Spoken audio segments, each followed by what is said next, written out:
Nous allons commencer par donner la parole à Philippe Calmette, président de Nexem. Pouvez-vous nous préciser brièvement ce qu'est Nexem déjà et quels sont les enjeux pour les métiers de l'accompagnement que vous représentez?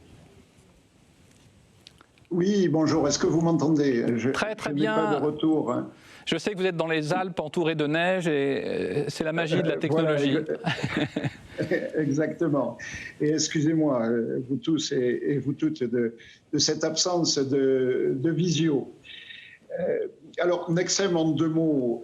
Nexem est une organisation professionnelle qui regroupe aujourd'hui 2300 associations, lesquelles associations gèrent 11 000 établissements et services et emploient 330 000 professionnels, qui sont pour une petite part des professionnels du soin, mais pour la part essentielle des professionnels de l'accompagnement et du lien social. Donc ce sont des professionnels qui, tous les jours, dans les établissements, dans les services, mais aussi au domicile, accompagnent les personnes en situation de perte d'autonomie. Alors, ce sont les personnes âgées, mais ce sont aussi les personnes handicapées, puisque la perte d'autonomie, en tout cas la définition qui est donnée aujourd'hui de la branche autonomie, est une définition qui couvre les besoins d'accompagnement des personnes âgées et des personnes handicapées. Voilà ce qu'est Nexem. Très bien, merci beaucoup Philippe Calmette. Et donc, quels sont les enjeux pour ces métiers-là? Vous avez entendu l'intervention de Jean-Hervé Lorenzi et Thierry Pech juste avant. Vous êtes d'accord avec ce qui a été décrit? Que nous dites-vous là-dessus? Oui, je suis d'accord avec l'essentiel de ce qui a été dit. Deux enjeux à mettre en avant. Le premier enjeu, c'est celui de l'évolution qui est progressive mais réelle au cours de ces dernières années, de ce qui caractérise ces métiers de l'accompagnement. Traditionnellement, dans les années 80-90, les métiers de l'accompagnement étaient des métiers qui insistaient et qui privilégiaient la protection des personnes. Personnes en situation de perte d'autonomie, dans un environnement qui était considéré comme plutôt hostile, donc il fallait protéger ces personnes. L'évolution des droits des personnes en situation de perte d'autonomie, l'évolution de la société, l'évolution culturelle sur ces enjeux d'autonomie font qu'aujourd'hui, la demande des personnes en situation de perte d'autonomie, c'est de rester dans la société, de continuer d'accéder aux droits communs, de continuer à garder ce qui fait la citoyenneté de chacun. Donc des métiers qui étaient historiquement des métiers tournés vers la protection des plus fragiles deviennent des métiers qui mettent l'accent sur l'accompagnement vers l'émancipation et le maintien en autonomie le plus possible dans les droits communs de ces personnes en situation de fragilité. Et ça, c'est une évolution fondamentale qui change les pratiques des professionnels de nos secteurs.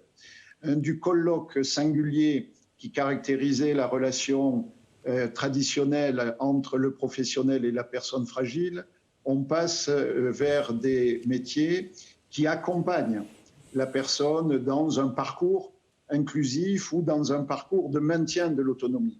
Très concrètement, ça veut dire que les professionnels de l'accompagnement des personnes handicapées travaillent de plus en plus avec l'école ordinaire, avec les entreprises ordinaires pour que les personnes handicapées puissent trouver leur place dans l'école ordinaire ou dans les entreprises.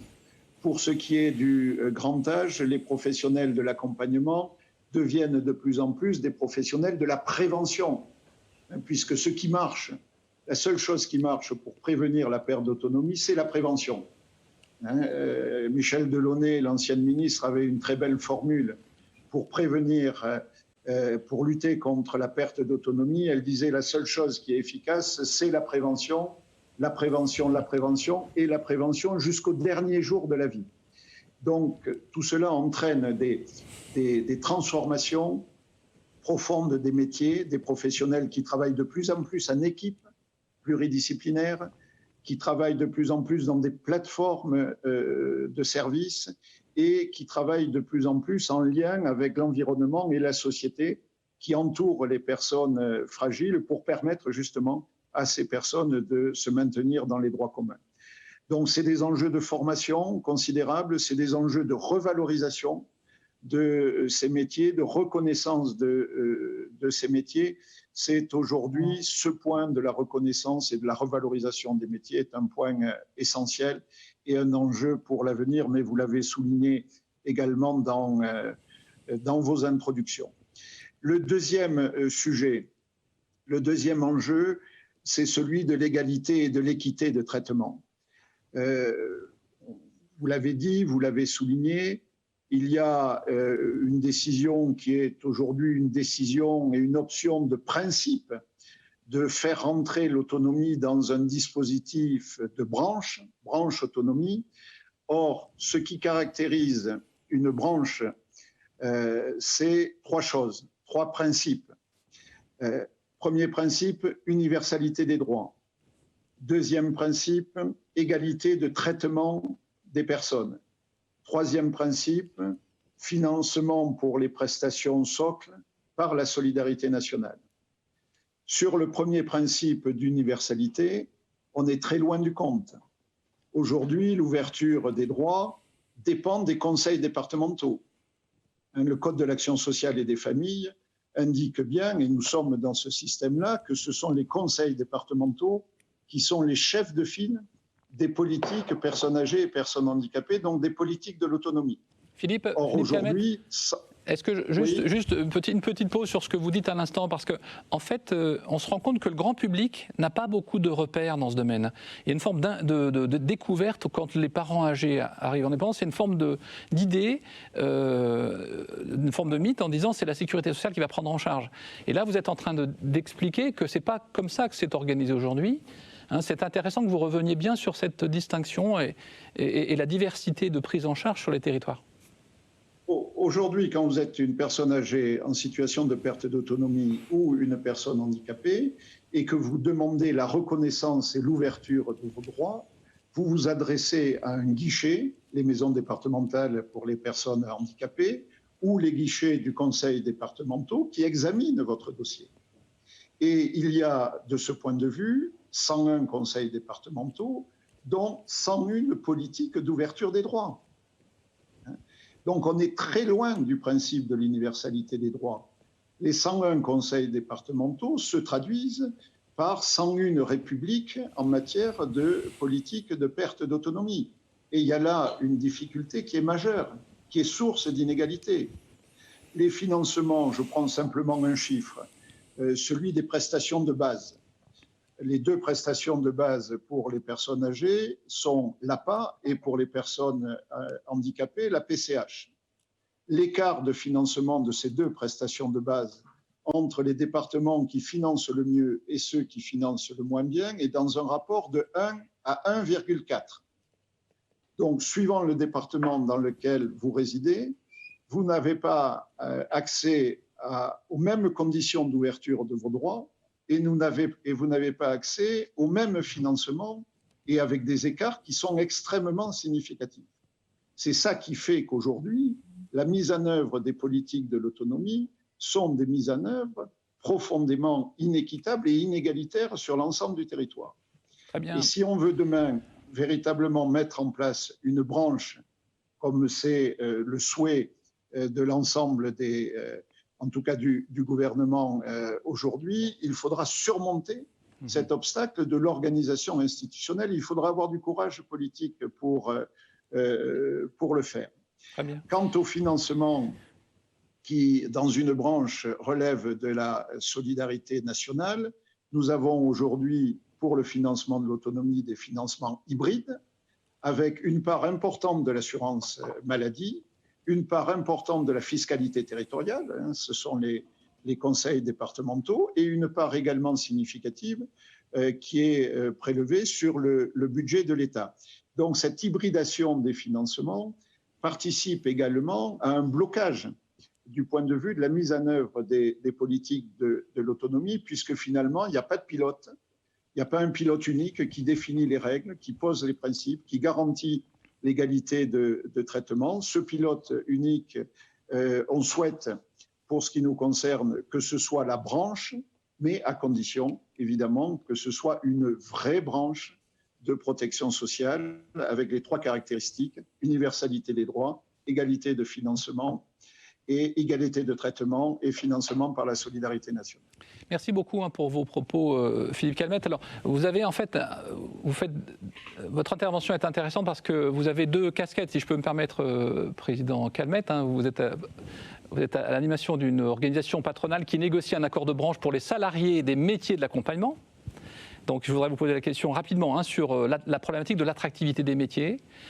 Et puis, on parle de 5e branche et puis on parle des branches professionnelles qui peuvent négocier. Donc, on peut mélanger un peu le vocabulaire, c'est pas évident. Donc là, l'outil de branche professionnelle dans laquelle vous êtes un des négociateurs avec les représentants des organisations de salariés et d'autres organisations patronales, vous dites quoi sur l'attractivité des métiers de l'accompagnement ?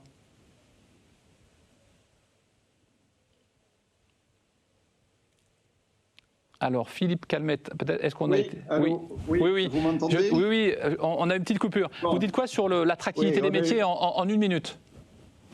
L'attractivité des métiers passe aujourd'hui par la revalorisation des conventions collectives.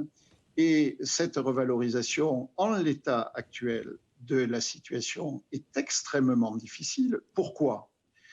Parce que le financement de la masse salariale est un financement qui vient à la fois de l'assurance maladie, pour une part, c'est ce qu'on disait tout à l'heure, pour une autre part des conseils départementaux, et pour une 3e part, pour certaines catégories de professionnels de l'accompagnement, du budget de l'État.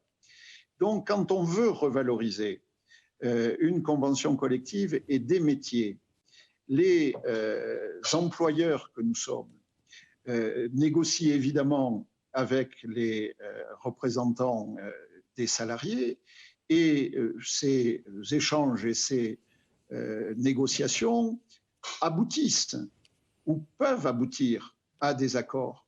Sauf que notre secteur étant à financement public, nos accords doivent être soumis à agrément par les pouvoirs publics, c'est-à-dire par les financeurs. Et les commissions d'agrément des revalorisations des conventions collectives sont composées des financeurs conseils départementaux et des financeurs État et des représentants de l'assurance maladie. Et là, le système se bloque parce qu'aucun de ces acteurs n'arrive à se mettre d'accord sur la contribution financière.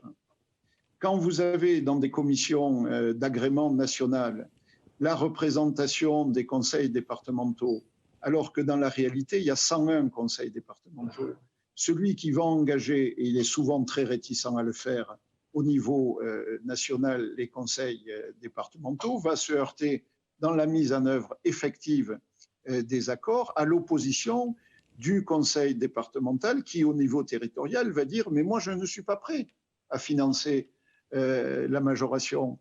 Et puis l'autre département d'à côté va dire « mais moi, je suis prêt à financer la revalorisation des métiers ». Donc aujourd'hui, le système est bloqué.